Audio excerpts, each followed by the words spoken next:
Hello and welcome. I'm Rich Lane, and joining me as always, my good friend Andrew Guy, to talk you through the action of our May Championship. There has to be a freeze coming out defensively time and time again. Now Mo going back on offense, Miner plus Spear Goblins, Fireball on top of that balloon. Is this going to be enough to defend though?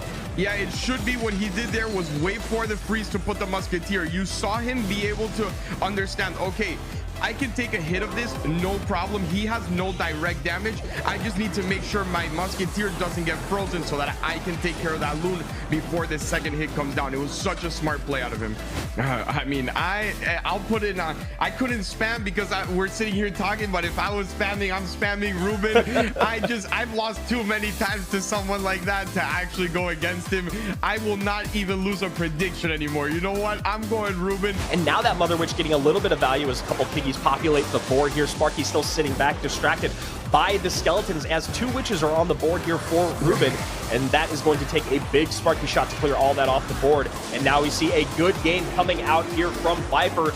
2 up, 2 down for our former world champion. That is an easy 4 games and 2 sets to the favorites. Do not take that zap for granted. Watch what he's gonna do. I'm pretty sure towards the end of the game we might see a zap onto tower to keep a Mega Knight with 1 HP on and get that retargeted onto the miner. Something that the best players do over and over again. And wow, that is a lot of damage. There it is. Yeah, Musketeer on the tower. Samuel Basoto starts to set off a little shaky, but then you see there the fist pump, a little bit of emotion, and that is the veteran player from Brazil coming out, taking this set. And I like that. I really think this is the correct thing to do for Hire. Just load up the weak side lane. That tower is actually the weaker one for him as well, so much can come down here, and it's very hard to create an offensive counter push. We do get the E-Wiz in a very brilliant spot, but there's nothing left in the tank, Rich. Nothing there for Sandbox to do. A bit of frustration on the face of the young player. That one Hoggy's actually going to get on the board and get a couple hits for him that swings it in his favor. He's been getting a lot of nice zaps. I will give that to him to make sure his Fisherman stays alive, but just too much pressure right now. Oh, the pressure is great. Look at that. Mohamed Light can smell blood in the water. Sandbox knows it's over. GG, well played. Comes from behind. Does Mohamed Light. The throne still defended for the moment.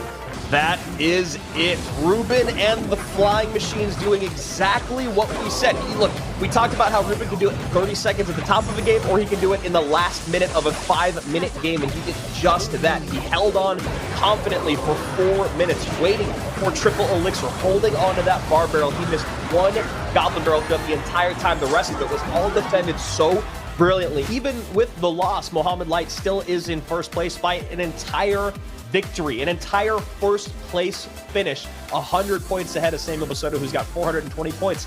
Then we see Ruben, Morton, and of course Kazardy or Igor at 400 there. So, you know, you look at this list, they're all names you know in the space. They're all great, famous pros, some of the best that we've ever seen in CRL, and that is why this leaderboard is exactly what we're seeing. I imagine we'll be seeing over 80% of these guys at our World Finals.